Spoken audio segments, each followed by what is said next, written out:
For those that are here, welcome to our webinar on circularity and zero waste, transdisciplinary perspectives. And I will keep checking to make sure.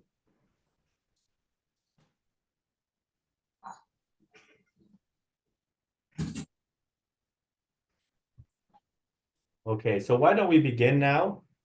Again, welcome everyone to our webinar on circularity and zero waste in honor of International Day of Zero Waste that was set by the United Nations. This webinar is sponsored by us who are participating here, but also by the Future Earth organization, where their topic is research for global sustainability.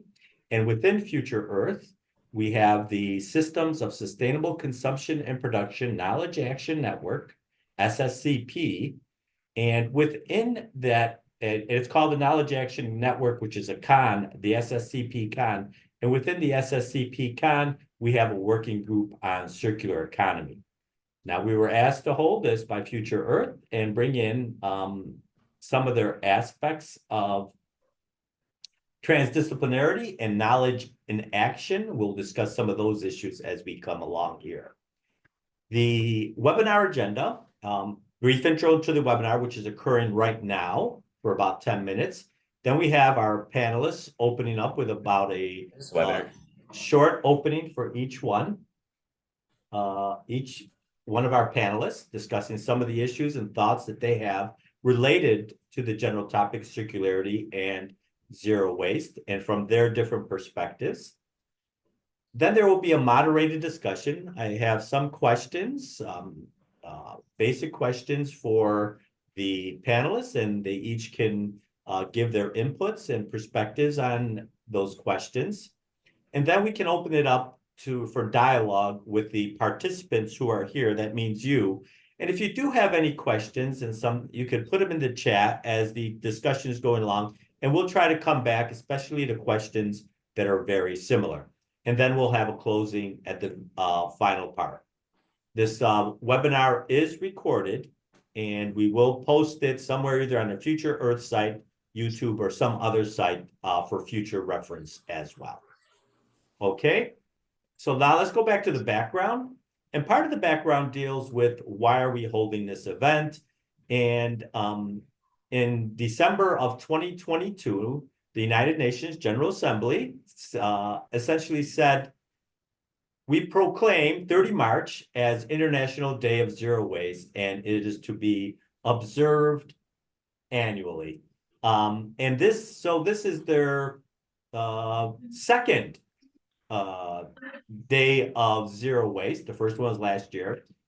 And they have a big description, and I clipped out this part of the description, and that description essentially said is, during International Day of Zero Waste, stakeholders are invited to engage in activities aimed at raising awareness of national, subnational, regional, and local zero waste initiatives. This webinar is one of those activities. And that's the introduction. If you could mute yourselves, that would be appreciated. Thank you. You don't have up. I will mute here and mute here. Okay.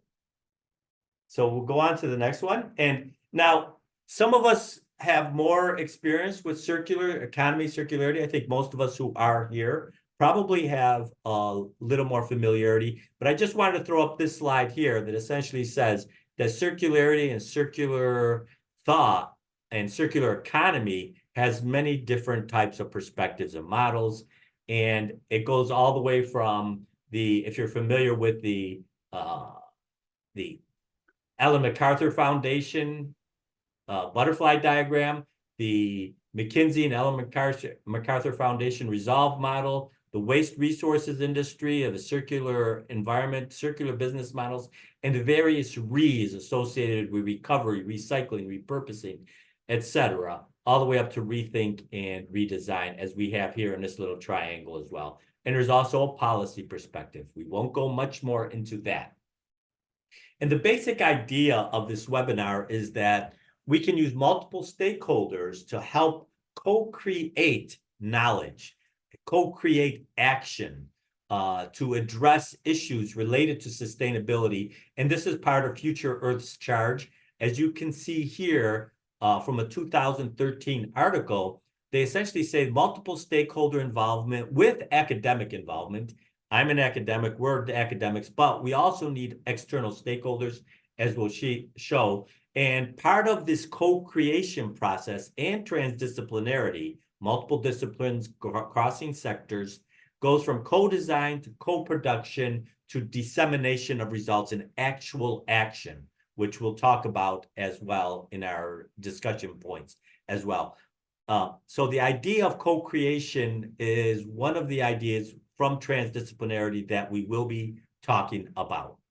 And transdisciplinary and co-creation essentially means that we have not only multiple disciplines, such as the natural and engineering sciences, which are well represented here. I think we have environmental scientists and chemical engineers. We also have social management sciences. I kind of represent some of that, as well as a lot of members. This is a community that I'm very much involved with. And then we have some industrial society stakeholders. And as you'll see, there's a number of things that industry and societal stakeholders have as concerns here. And one of the things in the middle here, this is before we even have one of our speakers, are industrial standards, but overall standards and requirements for the idea of either circular economy or sustainability in general.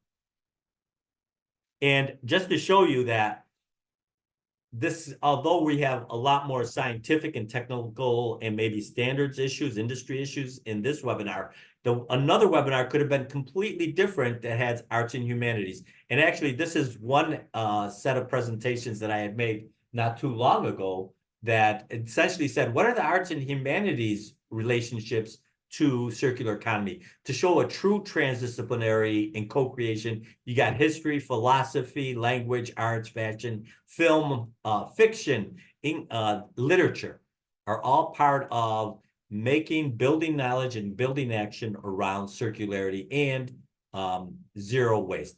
We will not go into that. That's another webinar. But today, we have our panelists who will be talking a little bit more about what their experiences are related to circularity, their transdisciplinary and co-creation experiences, as well as the area that they're studying as well. Our first speaker will be Dr. Isa Elegbede.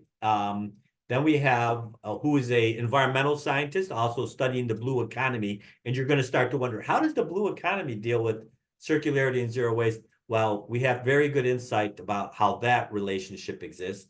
We have Casey Morris, who is a lead life cycle engineer at the National Institute of Standards and Technology, and she'll be introducing herself and the idea of industry standards related to these issues. And Professor Michael Timko, who is a chemical engineering professor, who will speak about his experiences from a chemical engineer as well as a transdisciplinary industry perspective as well. And I will stop sharing right now, and I will then allow, if I can find out how to stop the sharing here, Dr. Isa to share his screen and begin our webinar. Dr. Isa, the floor is yours.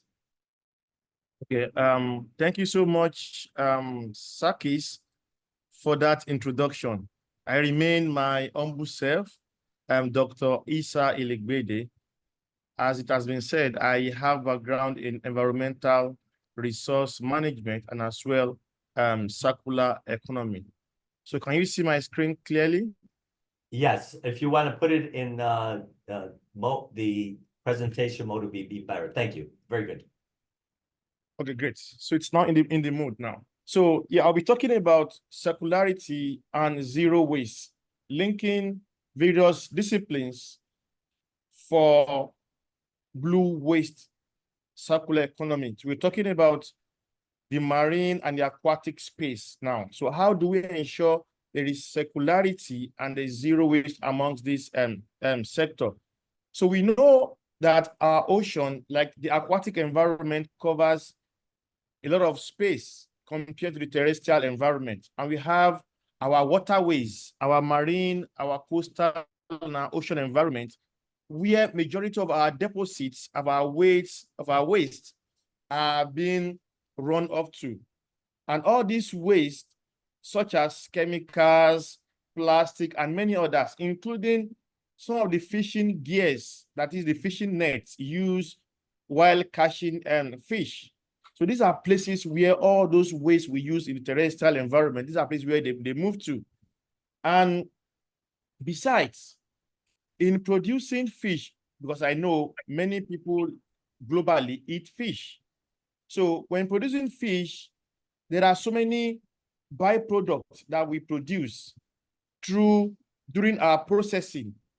And all these are also problems to the environment. They are menace to the society.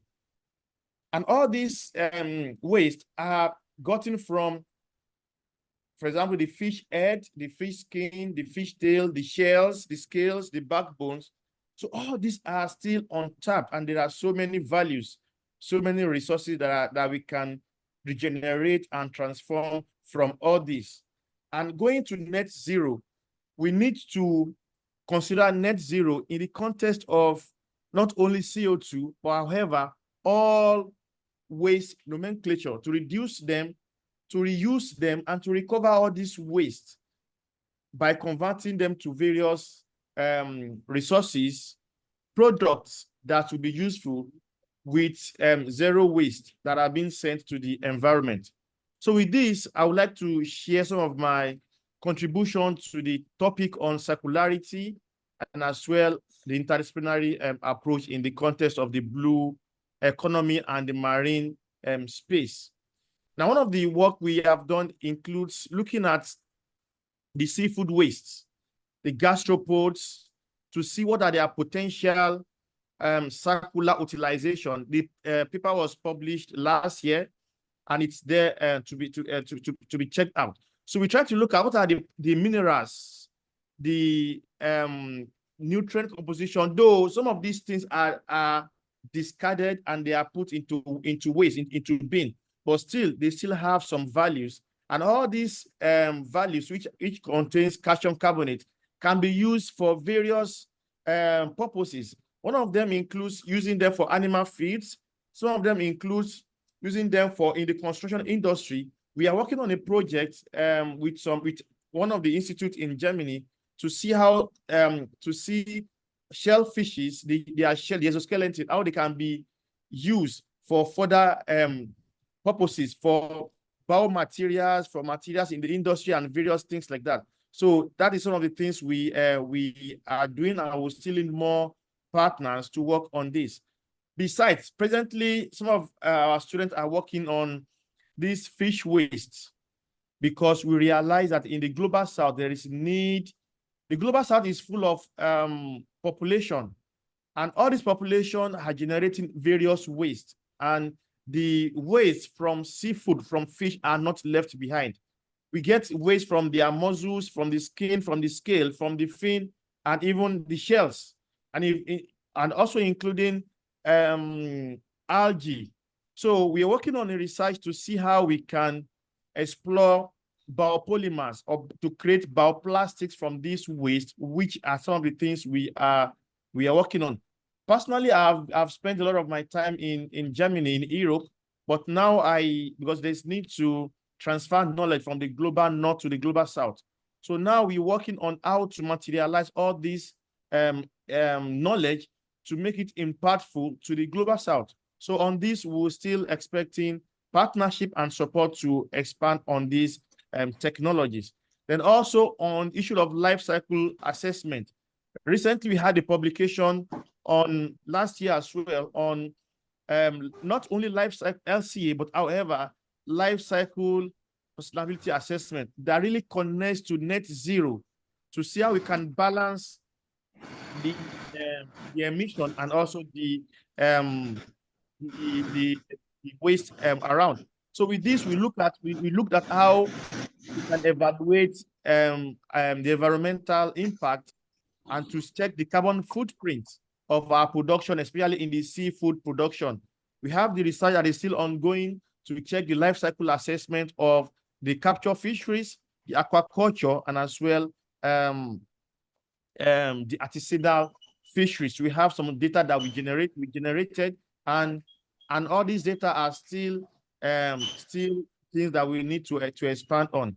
Besides, I remember during COVID, I was invited for a session with engineers, which is one of the topics we'll be dealing with during the panel discussion, because like we have said, we need to collaborate, we need to discipline, and we need to work with other disciplines. So I was able to have a session with engineers to introduce them to how to manage our resources, as well as to reduce carbon in the environment in Nigeria. And I was able to urge them and other environmental experts to be able to develop and create and ascend into circular model for our businesses, so that we can generate new materials without waste and creating new products. Now, apart from that, because we realize people are just talking about circular economy, there's need to understand more on the standards. So we also did a publication on circular economy standards with the British circular economy standard called the BS 8001. This is a standard that is being practiced in Britain, and however, I don't know if all countries are yet to do that. So we need to have a formidable standard that is all encompassing and holistic, that we can always have ideas on how to assess our circular economy performance, and how to identify our material flows, how to use our resources, and also to reduce the greenhouse emission, and as well looking towards a net zero.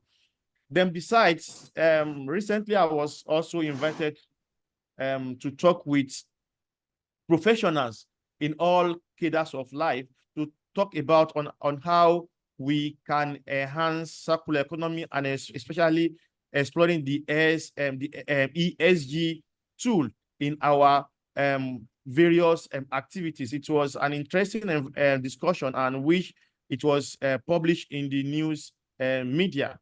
So in conclusion, moving towards net zero, it's important, though the 2050 agenda is there, but it sounds probably not achievable, because countries, especially in the global south, are yet to take a bold step in moving this forward. But however, we need to, a journey of 1,000 miles start from a step. So we need to start from one step, and as well, there is need for transdisciplinary, there's need for collaboration, and there's need to see how we can also form networks to expand this and partner with this, because we have to connect this to the SDG 17 that talks about partnership, because without SDG 17, we cannot achieve all other goals in the SDGs. On this note, I would like to say thank you so much to Future Earth, and as well to the working group, for inviting me to this discussion. Thank you so much. Sarkis.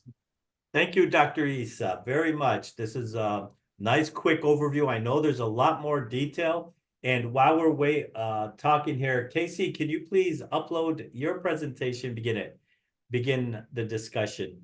Now, Dr. Issa also spoke a little bit about standards, and that is a good segue to some of the issues that NIST is involved with, the National Institute of Standards and Technology. And your sharing is hopefully going to come up soon. We do not see the slides yet. Oh, here it is. The slides are coming up. Very good. Also, you need to unmute yourself, please. And you can begin your talk. Very good. Thank you. Okay, thank you, Joe. Yeah, so I'm Casey Morris. I work at the National Institute of Standards and Technology, where we're studying this transition to a circular economy. I'm coming at this through the lens of manufacturing systems. I've worked in manufacturing standards my whole career, and how we digitize a lot of the manufacturing practices. But before I go into all that, I just wanted to tell you a little bit about why I'm actually here. So I'm a mother. I have 3 children, now grown, but years back when they were small, and I had 5 people in this household, I was drowning in all the waste, and I hate throwing things away that are perfectly good. So I had plastic tubs that I was giving to the art teachers, and my garage was full of boxes that I was going to crush and stuff in my car and drive to the recycling place. And then there were like the batteries that I had to take to Home Depot. I was getting overwhelmed. And I said, there's got to be a better way. I'm just one person. And I thought, hey, I work at NIST. We got to figure this out. So that's what I did. So I went to work, and we've been working on sustainable manufacturing already, and we doubled down on that. And then more recently, we've started looking at this idea of circular economy, which has already been introduced. So I'll just briefly say, it's a response to this waste problem, really, but the idea behind it is that we can take those materials and integrate them back into the economy and find better uses for them. So until now, until recently, we've really been working on this linear economy model where products are developed and produced and distributed, people use them, and then they throw them away at the end of their life. And what we're trying to transition to is this new model where rather than just pushing them to the end of their life and trashing them, we look at better ways to recover them throughout this cycle.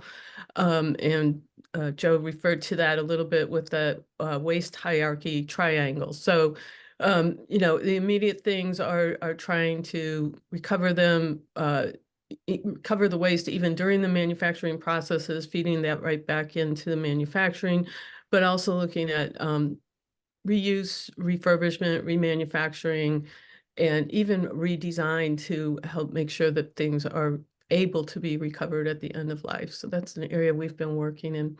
So a little bit about NIST's mission. We are the measurement science agency for the country.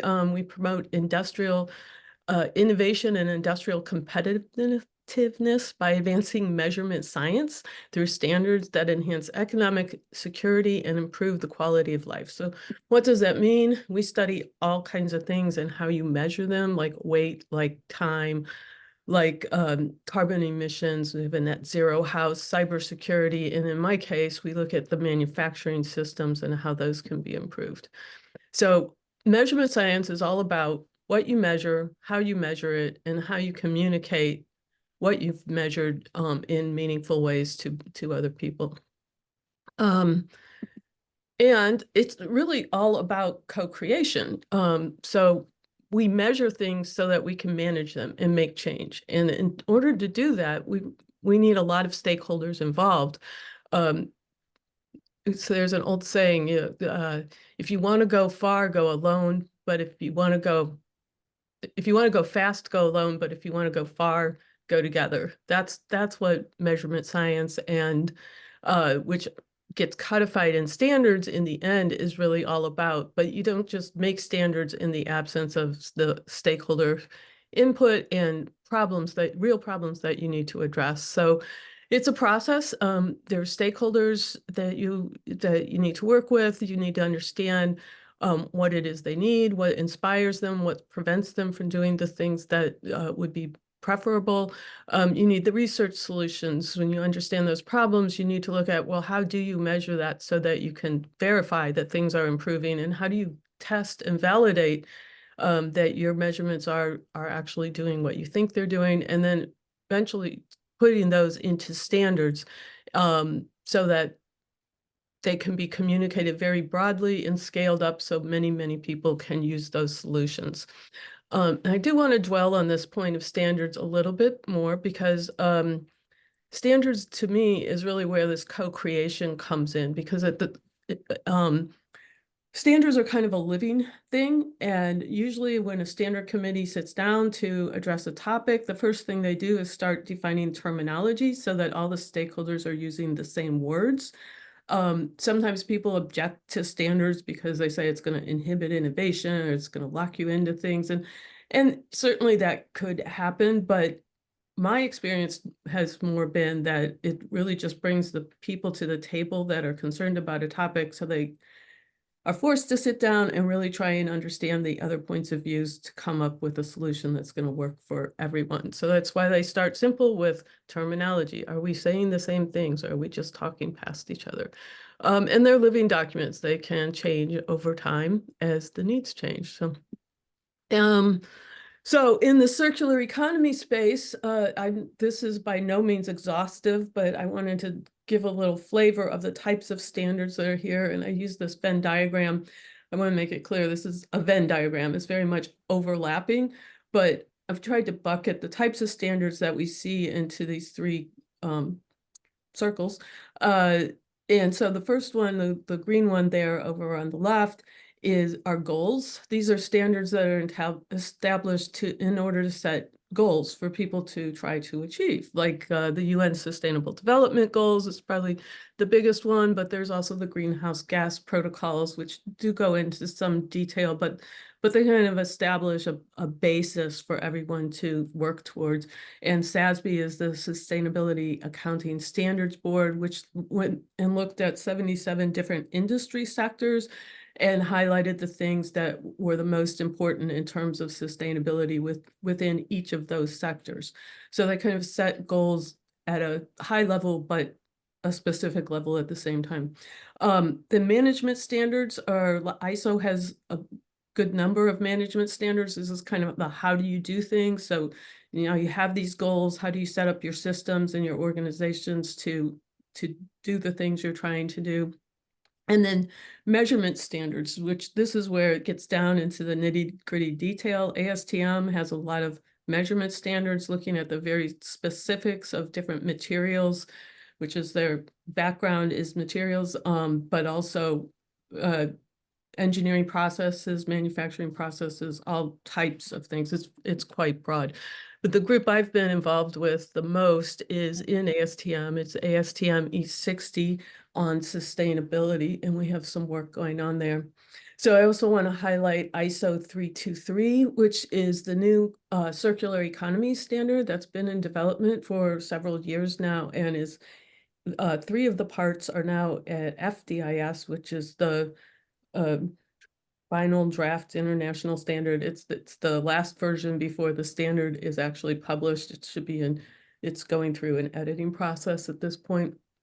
And so that's kind of groundbreaking. It includes principles for circular economy and a set of terminology on how to discuss that. It includes a large set of metrics. It doesn't go to the level of defining how those metrics are calculated, but it defines what those metrics are, so others can go out and start working towards those. And as time goes on, additions will be made to these standards to make them more specific. There's also a standard related to business cases for circular economy, and another one is a product data specification sheet that's the one that's a little bit further behind in the process. And there are a couple others there. So I wanted to highlight those. I think for this discussion, those are very important, and it's really groundbreaking that we have these circular economy standards coming along. The one difference with circular economy, like unlike other things we've done in the past, is that we need to solve these problems quickly. And so putting these standards in place so that people can have a clear and rational discussions, I think is very important to help us move along quickly. So in closing, I said a little bit about these 2 different standards already. So what I do want to point out here, though, so ISO as a standards body, you get 1 vote per country. And ASTM, on the other hand, is set up differently, where each organization gets 1 vote. And ASTM holds the US tag to ISO 323. So that means that they convene the US body that provides input, technical experts, and votes for the ISO standard. Here we go. So this is my get involved slide. So if you do want to get involved, feel free to reach out to me, but this would be a good place to talk about standards needs. And we actually did a workshop last year on manufacturing in a circular economy. So we have a whole bunch of ideas for standards that are needed. We've already started working on one of those, which is design for circular economy, principles for design. And there's others in the works. So feel free to reach out if you want to know more. Thank you. Thank you, Casey. I have lots of questions for you later, And we'll come back to some of the items that you mentioned as well as what Dr. Isa has mentioned. First, we'll go to our next presenter. And Mike, if you can start putting up your slide from another perspective of the circular economy, transdisciplinarity, zero waste perspective. And I think you have one slide, but you could probably talk for hours on this one slide. Go ahead, Mike. Oh, we could, yeah. Everybody can see this? Yeah, we have it as a double slideshow thing there. Yeah. You can, yeah. Okay, great. Well, thanks so much for organizing this, Joe, and inviting me. I guess my perspective is one of technology developer, maybe more like our first panelist. Not and just saying where I'm coming from. I think I really liked Casey's kind of short bio at the beginning, so I'll start with that. So as a chemical engineer, a lot of my early work was in fuels, working especially with petroleum fuels, so jet fuels and diesels and things like that. And I'm getting company here. You know, over time, you know, as it became more and more clear that petroleum fuels were a huge part of the problem, as I started at WPI, the group started looking first at biofuels and bioenergy. And then about maybe 6 years ago or so, actually I was taking a walk, as a matter of fact, in a nearby sort of green space, and just thinking about waste, as Casey said, and thinking about the waste of industry. And, you know, the metaphor came to me that has come to others as well, so probably before me, certainly after me, of the comparison of sort of a natural system with an industrial one. And in natural system, there really isn't anything that we define as waste. You know, as nutrients or carbon or energy goes through the system, you can imagine, you know, if I ate an apple and carelessly threw it on the path, that some other creatures would come and scavenge it, and eventually the microbes would get it, and eventually it would return to soil. And so, and even things like carbon dioxide in our atmosphere. At this point, you know, there was a period hundreds of millions of years ago when plants first appeared, when the atmosphere was out of equilibrium, but now, you know, that's all equilibrated, and those changes occur without industry, without human involvement over, you know, millennia, if not more than that. So, you know, if nature's found ways to eliminate waste, then what can we do in industry? And the insight that I had, and the angle that we've taken ever since then, my group that is, has been that if we can place a value on the waste, then we can incentivize folks to use it for something. We focus especially on the carbon, and I think the direction we're going more and more is really what I would call decarbonization. So people talk about decarbonization. We can't possibly do that. Like, our food is carbon. Many of our materials are carbon-based. Life itself, as we all know, is carbon-based from watching Star Trek. So we can't really do that. What people really mean is defossil carbonization, but that's a hard thing to say. So we use a shorthand.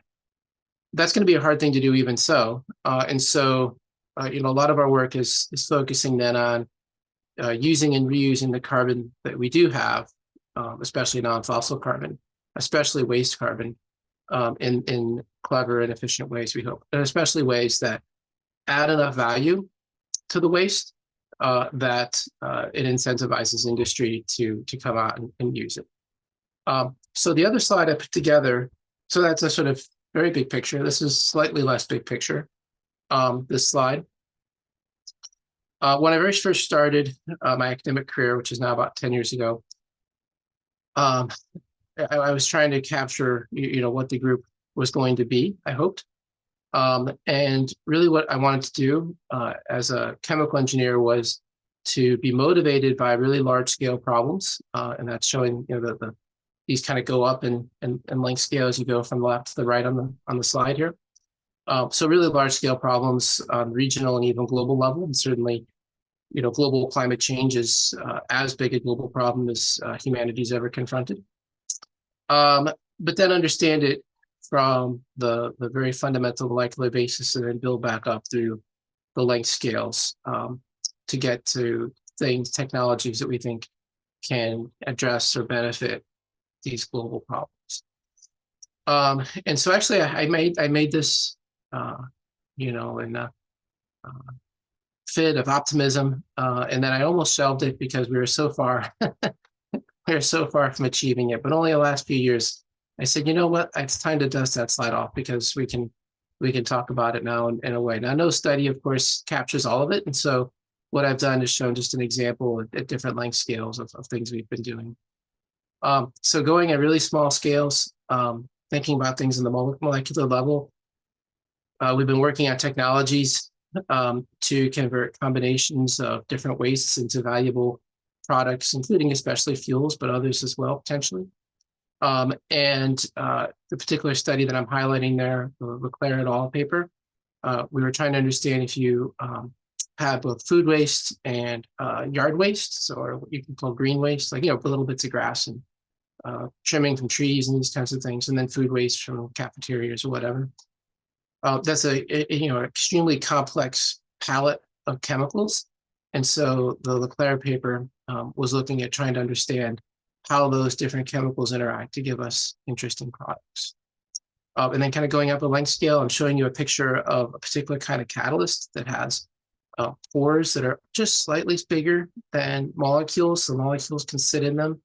And so Mag et al. Was looking at understanding the stability of those catalysts, because if they're not stable in your reaction, sorry for the background if you're getting any arguments with my children there. If you use the catalyst to make the process as efficient and as selective to products you want it to be, but if the catalyst isn't stable, then it's not doing you any good. Then going up to bigger length scales to Fekchiev et al., the Green Chem paper, we've been looking at not so much circular here, but another form of circular, it's called circular bioeconomy. So it turns out bamboo is the world's fastest growing land plant. There's actually 15,000 different species of it. And so, if you have a particular need, there's possibly a good chance that there's a bamboo species that'll work for it. But the challenge is breaking it down. And so Fekchiev et al. Was looking at trying to understand the details of the chemistry at sort of the micro scale of how bamboo can break down more easily. And then going up in larger scales, Shahabuddin et al., who's actually here, one of them all is, the first one is. As we understand things like the Leclerc paper, we start thinking about, well, where does the food waste come from? Where does the yard waste come from? Can we transport it, and how energy efficient is that, or how especially costly is that, with what this paper focused on? Can we make lots of little factories, or do we need to make big factories? And if we make big factories, you need to have more transportation costs. But if we have little factories, it turns out there's this thing called economies of scale that can be a problem for you. But maybe there's ways to design the process, the factory, in other words, as a modular way, so you don't build it in the site, you build it at a workshop and you just pop it down where you need it. Maybe you can get really good at making those factories, and you can learn from your experience. And so that's what that study was all about, Shahabuddin et al. And then the biggest length scale studies we've done are Belden et al. She recently defended. And in that particular study, we are interested in this great Pacific garbage patch and the other what people call plastic islands. The GP, Great Pacific Garbage Patch, as they call it, is the biggest of them, the best known. It sits out off the coast of California in the Pacific Ocean. It has a land area about the size of Texas, and it's just sitting there slowly, getting the sun on it, and the waves are pushing it around and slowly draining microplastics into the whole rest of the ocean. So it might be interesting to go out and clean it up. It turns out the plastics have tons of energy in them. And so the Bell Not at All paper was trying to understand, could you send out a ship, potentially even eventually an autonomous ship that would be able to help clean that up, but not have to go back and refuel every few weeks or whatever, or be refueled by another ship. So it turns out, at the time we wrote the paper, there were plenty of people that were just sort of saying, yes, definitely there is, no doubt about it. There are plenty of people that say, no, that's craziness. There are other people that were kind of in between and said, yeah, but who would want to be out to ocean that long? Which I do agree with that.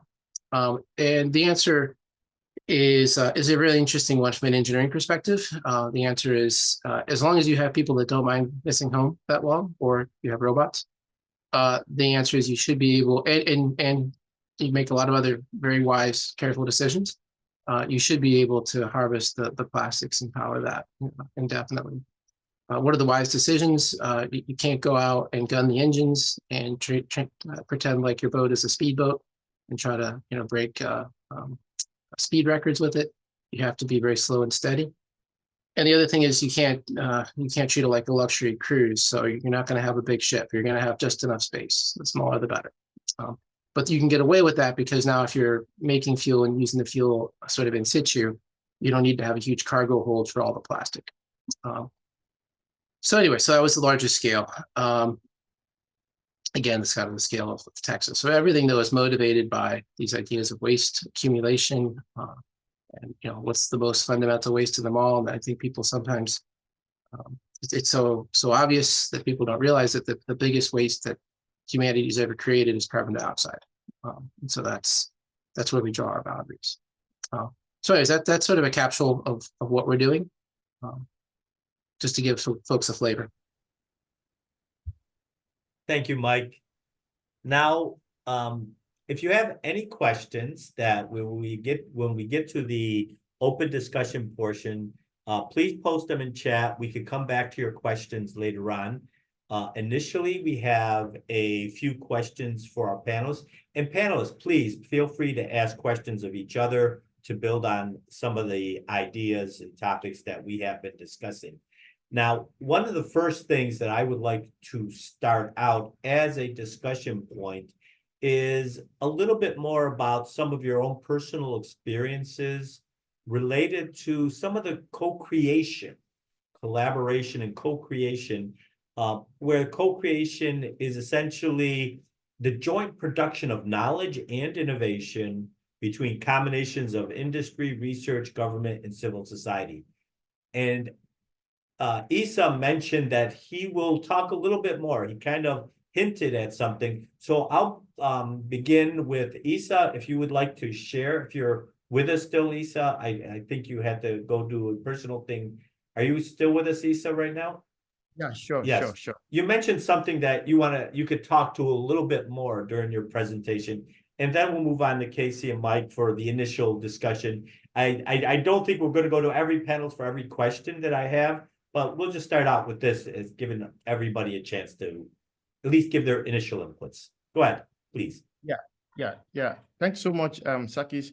So basically, for my presentation, I was interested to talk more about the aspect of circular economy in the context of understanding and measuring the carbon footprint, because this will allow us to know how to reduce it, to reduce our emissions, especially in the aquatic or the blue economy space.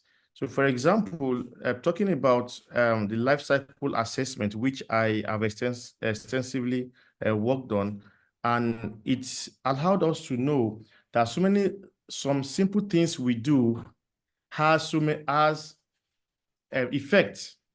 All these effects are also accumulating to our issues or our challenges towards nearing net zero, because net zero, it's achievable, but basically with the present situation and in the global context, I don't think we are moving at the right step towards achieving that. But however, I would like to mention that in the height of circularity and especially for co-creation, there are unique issues, and which, when we co-create solutions, they're going to have, and these are based on so many factors like complexity. That is, when achieving circularity, there's need to deeply understand the complex system, because waste or environmental pollution has its own complex ramifications, and which includes the consumer's behavior, how consumers react to this product, including the material flows down to the supply chains. So all these are things that we should not neglect when we are trying to look into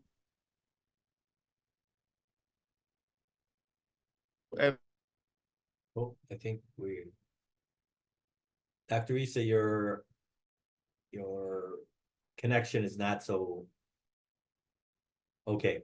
We'll move over, Casey, as Dr. Issa comes back. We'll try to hopefully get his connection back.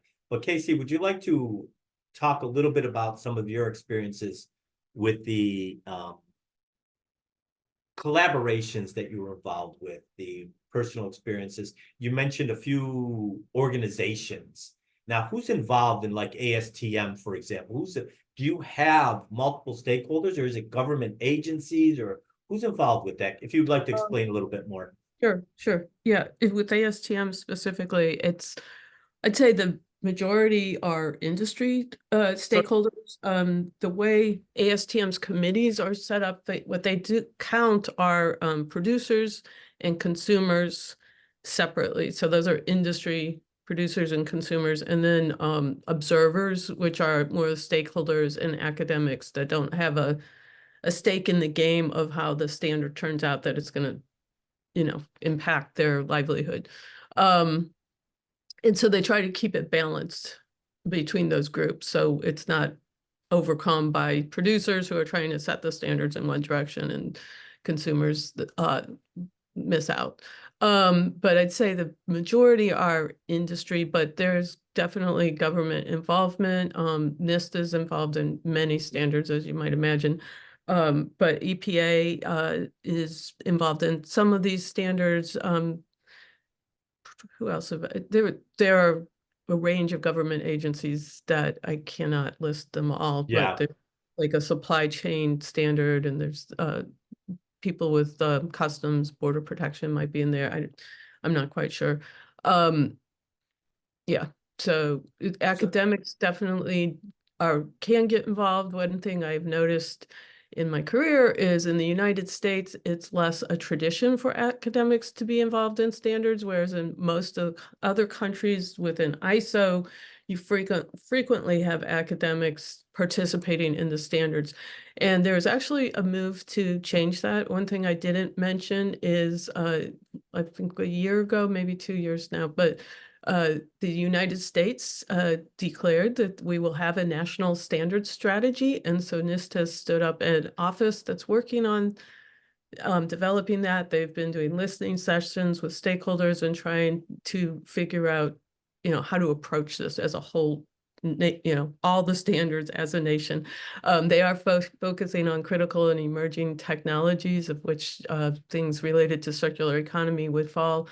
And as part of this effort, they also worked with NSF to get standards written into their criteria for reviewing NSF grants. So it's now, I'm forgetting the term they use, but it's like the impacts of the research. One of those impacts can be to contribute to standards, and so they can support travel to standards meetings and participation in that work. So that to me is very encouraging, because I think it's really important that we do bring all the best minds to these hard problems that are facing us, and they're so diverse, and we need that expertise to come up with the best solutions. Yeah, and I like that aspect of having the academics and the scientists involved with these standards development and so on. It's something that we found with the circular economy, and Issa had mentioned earlier, the idea of ESG, which is environmental, social, and governance for financial reasons. And a lot of investment is going into circular economy type hedge funds and sustainability mutual funds and that type of thing. The difficulty is there is no standards. And this is something to address some of those issues. Isa, you're back with us. Would you like to please finish your comments? Yes, I'm with you. I'm with you. Yes. Go ahead. I don't remember exactly where you left off, but if you want to finish your thoughts, please do so. Yes. So I was talking about the aspect of co-creation and what we need to do. So I think I saw at probably system thinking and innovations that we need to think outside the box and to bring about new ideas based on our intended collaboration with different experts from different fields. So that will lead to more innovative ideas and solutions. And another thing is that we think we are lacking, I'm talking particularly from the global South, is the aspect of implementation, because implementing circular and zero waste practice can be challenging due to various concerns like regulatory, economic, and even technical barriers. So co-creation will help to identify and address all these issues by bringing all stakeholders that we need to be highly inclusive at this time around, down to the local people, even down to people that probably are not literate or are not exposed to the values and benefits of a circular economy. So this will assist, and as well will help us to be more to move towards achieving our net zero. Yeah, thank you. Okay, thank you, Dr. Issa. Now, Mike, you gave your diagram, and I'm going to place it within this question here. And you gave the different levels, if I remember correctly. Where do you think the best examples that you have found, the easiest examples of where co-creation can occur, where you can work with other disciplines and so on? At what level is there? Okay, we lost you for a second, Joe, but I think we got we got. So that's a great question. So, but I'm gonna answer it two ways. Okay. Easiest is not necessarily most important. Okay, that's the answer. I think the most important answer. So easiest, right? It's easiest for us for scientists. I'm talking this for scientists, for technology developers. I'm biasing it based on my own experience here. It's easiest for scientists to work with other scientists, or engineers to work with other engineers. And you know, almost every example that I gave today is an example of collaboration somehow between my group and other groups who have complementary expertise, but still in more or less the same domain. You showed the diagram at the very beginning that sort of had the different boxes, right? So we will all be in that center box in most of those. So those are the easiest, and they're extremely important. Okay, and there's things that we've been able to accomplish through our collaborations that we never could have done on our own. But then, and those are certainly important, but then something that motivated me and why I appreciate being able to participate in events like this and learn from people like the other panelists and yourself, Joe, is there's a danger if we keep on talking to each other. There's two dangers. One, and they're related though. One is that we make technologies that only we like, that we think are good, right? So we don't invent the things that people really need, right? So we need to be talking to stakeholders, including academic stakeholders, industry stakeholders, government stakeholders. And then the other one is that because we haven't invented anything that the people need, that won't be adopted. But those conversations are more difficult because we don't necessarily always run in the same circles. We have much different jargon and languages. We even have different ways of defining problems and deciding what a suitable answer or solution to that problem is. So that kind of co-creation, I think, has got to be sort of at the top, the most valuable in the end, right? But it's also the most difficult. And even things like the incentives of our disciplines aren't necessarily aligned with that. And so, you know, the things that I or somebody like me is rewarded for aren't necessarily the things that I think are really necessary to drive forward in a way that is actually adopted and implemented and useful. But yeah, in the end, right, we can come up with the best technology ever in our little lab. And it can be motivated by the best reasons, you know, at the global scale. But if it's not answering a problem in a way that people can understand and you actually put into practice, then it'll never leave our lab. Which is not, again, that's not what we're trying to do. So that highest level of collaboration, you know, as you go out for those concentric boxes, most difficult, but the most important. And I don't have a good answer. We're working on it, as you know. It's a work in progress. I'll tell you when we know the answer how to do that properly. But that gets to the point of the development process, that when you start looking at those problems, the basic molecular level and the chemical level problems, you are at least identifying where the issues are. Are you speaking to others outside your group? Are you speaking to, you make observations, but do you actually speak to experts in other areas where you could get advice for this co-creation, or even consumers who might use your materials in the end? Do you do any of that type of initial collaboration to determine what actually is the problem? Yeah, we're starting to. So we've reached out to folks, friends in social sciences here at WPI, who are helping us interact more with one of our chief stakeholders, which would be wastewater treatment plants.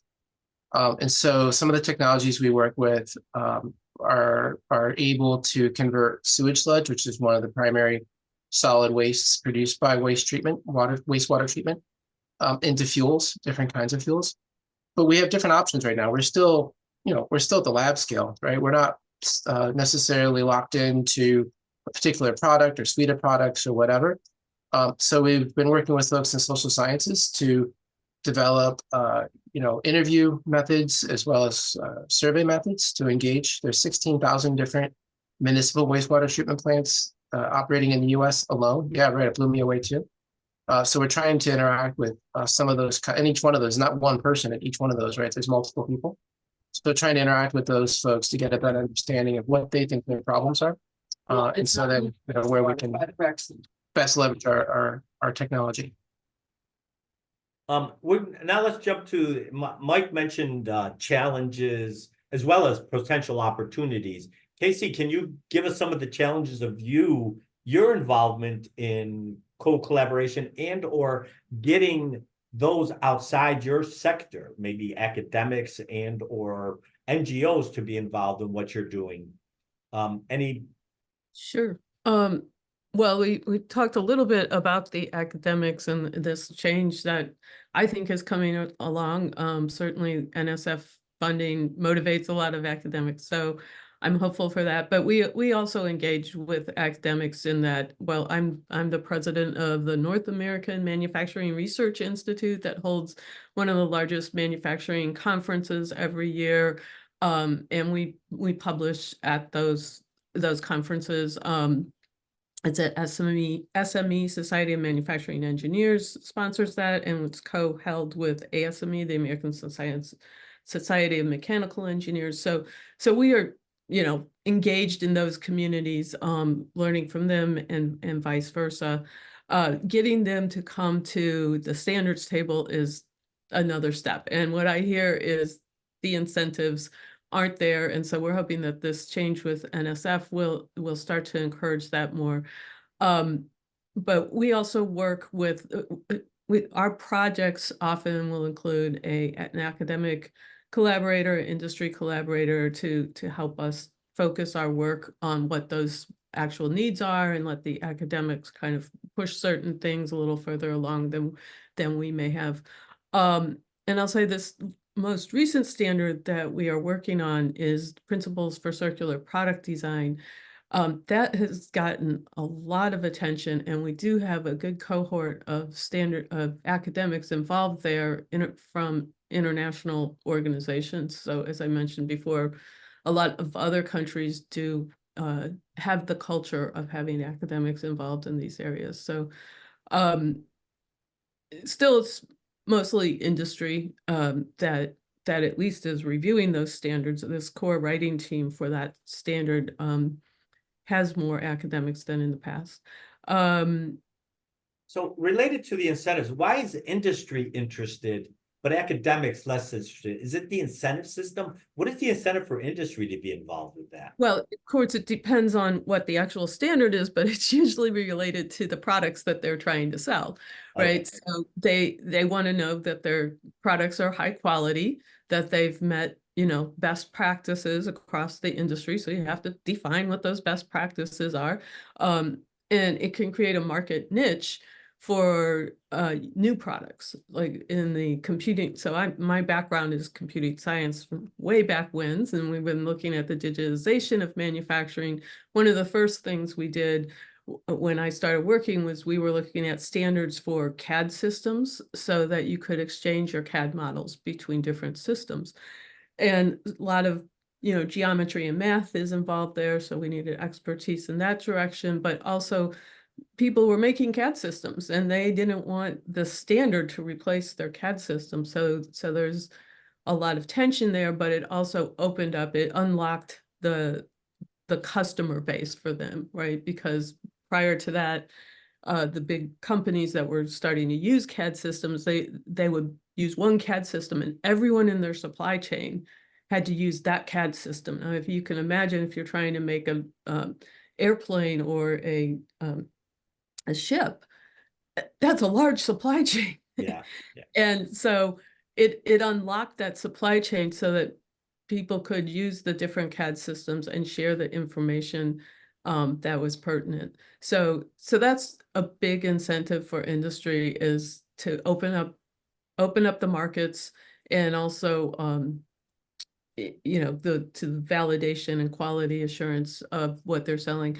Now, in the circular economy world, the big tsunami that we foresee coming, well, not just we, but Europe is very heavily pursuing this notion of a digital product passport, where any product you sell will carry all of this information about what the materials are in the products and many different events throughout that product life cycle.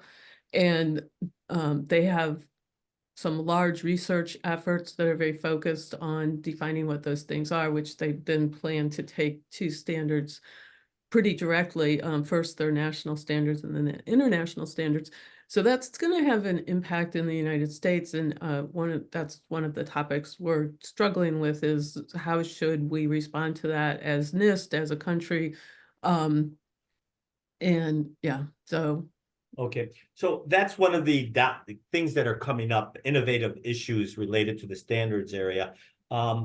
Based on those innovations and evolving innovations that are related to zero waste and circularity, Isa, what do you foresee as some of the issues that may need collaboration and so on, that are coming down the way from circular economy and zero waste type things? Yes, basically from my end, I see issues concerning communication barriers. And what do I mean by this? Because in a way to collaborate between the academics and the industry, and perhaps some of the tech startups and traditional manufacturing companies, to develop new products, especially using recycled materials. So there could be issues concerning misunderstanding about the technical considerations and design requirements. So this could arise due to different terminologies and communication style, which is evident. And also the preconceived notions, because when you collaborate between various disciplines, for example, and different engineers, the scientists, the biological scientists, and also even the chemical scientists, you realize that there is these stereotypes, and this stereotype will bring about inefficiency and community apathy, which could hinder trust and cooperation. Besides, there's also the competing priorities, because when we are collaborating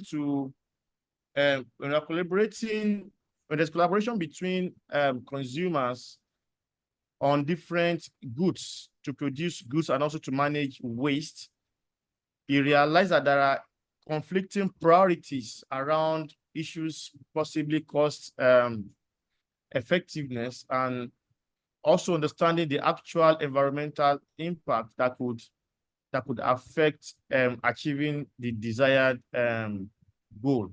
So these are some of the things I can put on the table. So both that I see so far deal with the digital passport idea, standards, and the idea of communication for collaboration, information technologies, those type of things seem to be very important, at least from the collaboration for addressing zero waste and so on. And Mike, now to finish up, before we open it up, please, members of the audience here, we're going to open up the questions right after this last question and comments by Mike for our panelists. And I have one question already that's going to be asked that we can discuss as well. Mike, please go ahead. Oh, yeah, just one point I want to make. We talked about stakeholders and collaboration. This is something that Dr. Issa mentioned in his talk, but I just want to amplify it. I don't want to steal his thunder, but just repeat it and amplify it. And that what's really going to be important, in addition to all the different kinds of collaborations we've talked about, is collaboration between what we call the global north or industrialized world and the global south, or some people call it the low and middle income countries. Different perspectives and way to think about that. But you know, the industrialized nations have already gone through a lot of growing pains. Obviously, we have a lot of work to do in terms of reducing carbon intensity, waste production, and all these kinds of things. The U.S. is among the world leaders in waste production, unfortunately. But what we also need to do, though, is we need to have technology transfer in ways that work to the global south. And as they seek to improve standards of living and increase energy consumption and these kinds of things, which the global north has absolutely zero right or even interest in trying to prevent. What needs to happen, though, is technology transfer to make those advances as environmentally benign, you know, and as environmentally neutral as possible. And so that's just another sort of dimension of collaboration, which is extremely important as well. And, you know, we have a long history of doing that wrong. So hopefully we continue to think together and think about better ways of doing it right going forward. And things like this are a small step, but a step in that direction. Just getting us to talk. Thank you, Mike. And it's something actually that we've been discussing in the circular economy group is the innovations aren't always one way, north to south. There's also south to north innovation, and that indigenous communities know their environment better than anyone else. Yes. And they should be the ones who are leading some of the efforts for those regions. And that's actually a discussion we had with the Circular Economy Working Group. So thank you for amplifying that point. And now let's go and open it up to the audience. And the one question, and David, you're here right now still, right, David? I would like you to ask the question yourself. And I see it right here on the chat box. It's been standing around for a while. David, are you with us still? Yes. Basically, the question I had was for Ms. Morris, and she's talking about standards in regards to mainly manufacturing and the circular economy.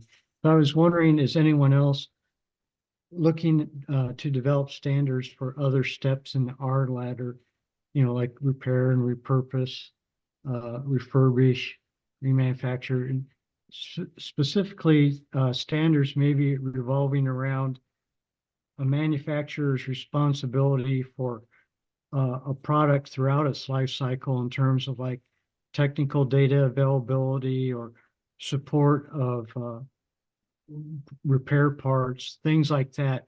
It seems like a lot of times people focus on standards for the initial production of the end item, but not for the sustainment of that product throughout its potential useful life.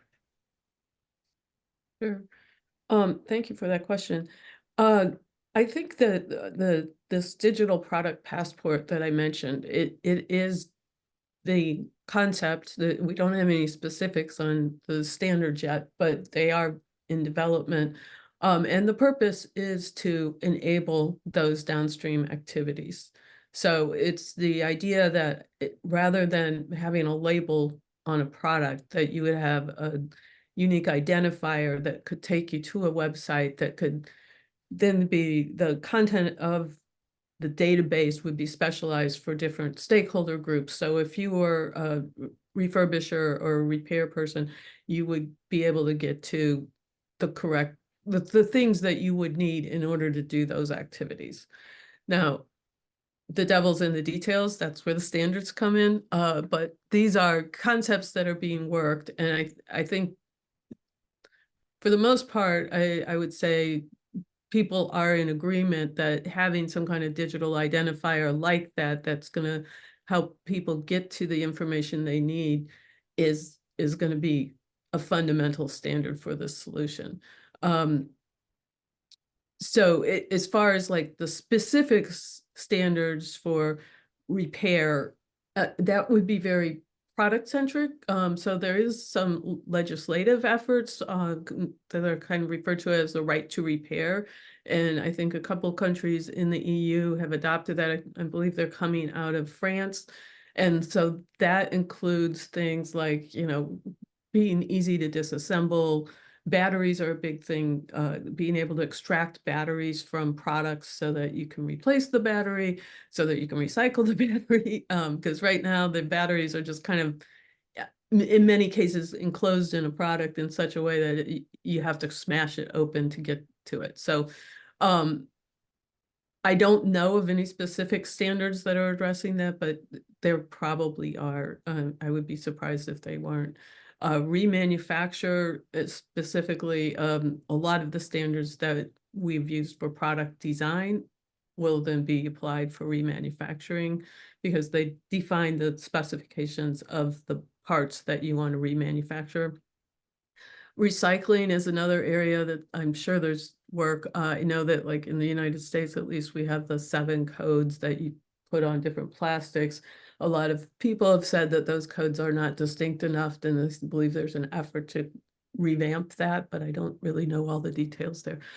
And of course, there is a big push. We'll see where it goes. I mean, in the United States, waste collection, unless it's hazardous waste, is all delegated to the states.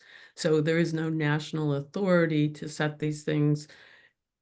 If you could get enough people participating to create a standard, then that is something that could be adopted through legislation, but I'm not sure if that's going on right now or not. I know that the big push from the, I'm forgetting the name of the organization, APR or something, the recycling trade association, is to increase the collection of products, of, you know, things from the street, from industry as well, because there's just not enough goods coming into the stream to meet the recycling demands.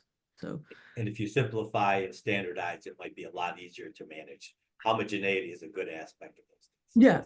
yeah, of course. Yeah, so please join us. You can help start the standard. If there's not one out there, we can help with a standard survey to see what's already out there. Thank you. Thank you for the question, David. We have another panel or another question from the audience. Louisa, who doesn't have a microphone, asks all the panelists. Dr. Issa had to leave us, unfortunately. Could you mention one zero waste good practice, something that you know is happening somewhere or have worked on that really worked to achieve zero waste? Mike, I'll let you answer that question. So ironically, I read that, and ironically, my first thought was, which is a kind of a counterexample almost, but it shows that we can do it, is petroleum refining. So petroleum refining developed over many decades, and they are very good at getting every last drop out of the petroleum. And so I guess, you know, maybe it's self-serving. Maybe it's also my personal biases in terms of my experiences. But it shows that if you can make something valuable out of that carbon, that you won't waste it. And a great example is sort of in the 50s or so, refineries realized that they were making a lot of this waste of ethylene and propylene. And they didn't know what to do with it. It wasn't good for a fuel. And people got busy at that. And not too long after that, we had polyethylene and polypropylene. And all of a sudden, the ethylene and propylene had a lot of value. And now there's entire companies that are built around maximizing ethylene and propylene and then converting them into polyethylene and polypropylene. Now, we can say that that didn't necessarily have all the long-term impacts we want on our environment and society, but it just goes to show if there is that economic incentive, that there are very clever people that can put these things to use and basically drive down to near zero or almost zero waste. I think the key, right, is to think more broadly as we do that, so that the technologies we invent don't have have a lower chance, I'll say, of these unintended consequences. And Casey, one great idea that you remember your experience. Well, I don't think I can top that one. That one's I guess there's nothing jumping out at me. I do have to say that. But I want to echo the idea of an economic incentive, because that is part of what's driving this circular economy. There are a lot of efforts. I recently had a chance to review some of these things of people doing great work at recovering things, recovering furniture and clothes and getting them out to people who need them, repairing them. But without the economic incentive, what concerns me is that they'll just fall apart when that person who's driving the driving force leaves. So what we need to do is establish these new systems where that waste does have value, and we figure out a way to quantify that, to make it visible to the other stakeholders. And so one way is monetary value, but the thing that is right now becomes so important is the carbon avoidance value. You know, these companies are setting these big goals that they're going to avoid carbon by using recycled material. Well, there's not enough recycled material for them to all meet those goals. So, you know, what are other ways that we can look at improving the system and making it more tight, you know, so that there's less leakage into the environment. So, but So I'm sorry.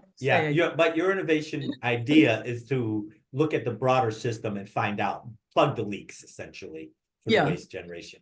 Yeah, and credit the people who are doing things to reduce their impact other than using recycled material.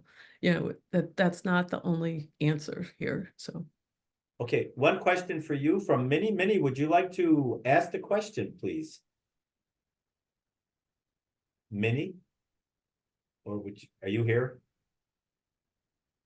You're muted if you are asking the question.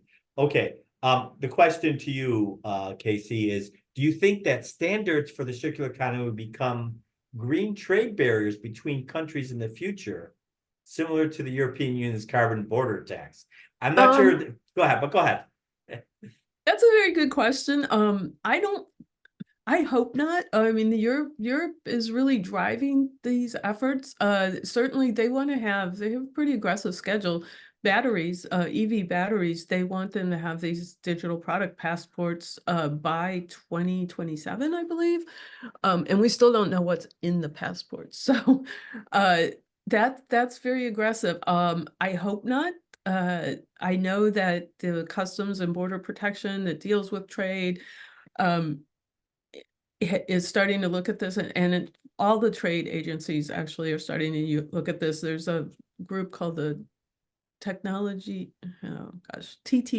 I forget what it stands for, but it's a group of trade related people from both sides, from the European Union and from the United States, that will conduct conversations on topics like this. And they are now initiating some discussions around this to sort out what this might look like. I will say that I was privileged to be in an interagency call to discuss whether or not we want to discuss this. And those organizations did seem to think something like a product passport could be very useful. And they're also, independent of that, they're looking at how to digitize their processes, because there's so many paper-based processes. So this could be good timing to collaborate there. And like I said, we don't know what is in the product passport yet. So that will be brought to an international standards body for agreement, and the United States will definitely be at the table. We are at the table in the early work with ISO to define some of the things that'll be needed there. So I hope not, but we shall see how it all plays out, right? Okay, and one final question that will help us end the webinar is by my colleague, Jorg Hofstetter. Now, Jorg is a co-chair of the Circular Economy Working Group with me. Jorg, would you like to ask your question? All right. Yeah, thanks for all these deep insights. Really, really interesting. The thing that I was wondering is, I mean, standardization seems to be grounded on the conventional approaches, and what we're looking for is the revolutionary approaches. And to say it a bit more to the point, and I was writing it, are these standardizations helping us slowly moving forward on the broad scale, or might they be actually hindering those really fast leapfrogging innovators that really could make the difference? I think they're helping us because they provide a bar against which to measure any type of innovation, right? So without standards, how can you say that your innovation is better than anything else? You have to have a starting point.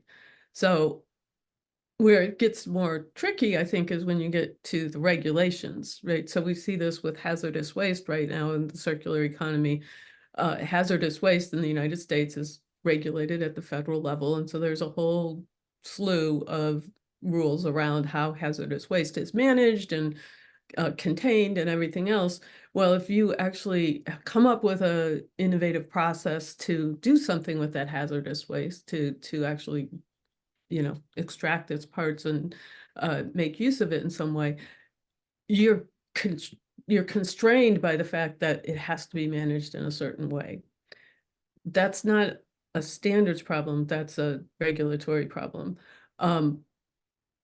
But I think that the standards at least help you sort out, well, where is that problem, right? Part of the problem is it's been classified as hazardous waste. So now you can start to look for where the solutions are. But I really fail to think that the standards are the problem. Okay, final words. Anything that we should take away from here? Our panelists, 2 minutes, 1 minute apiece, please. Mike, go ahead. Yeah, I just want to say that thanks everybody for coming today. Appreciate the questions, and I think as our other panelists would say, there's plenty of work to get done, and so I appreciate folks coming today to set aside some time to learn a little more, and look forward to seeing folks in the future as we work together towards some of these really important but very difficult challenges that we're trying to solve. And Casey, final words. I would like to echo that. I really appreciate everyone coming out, and I appreciate everyone wanting to work towards these solutions. And my final word is get involved in standards. If you don't know where to start, reach out to me. I'll help find you a fit for whatever your background is and interests are. And yeah, let's do it. And thank you all as well. My final words are, we are a working group in the circular economy for Future Earth under the SSCP Con. And if you're interested, please contact myself or my colleague, Jorg Hofstetter. We can be contacted in many ways. So everybody have a good International Zero Waste Day tomorrow. It's March 30th, according to the United Nations. Have a wonderful weekend to everybody. Bye. Bye.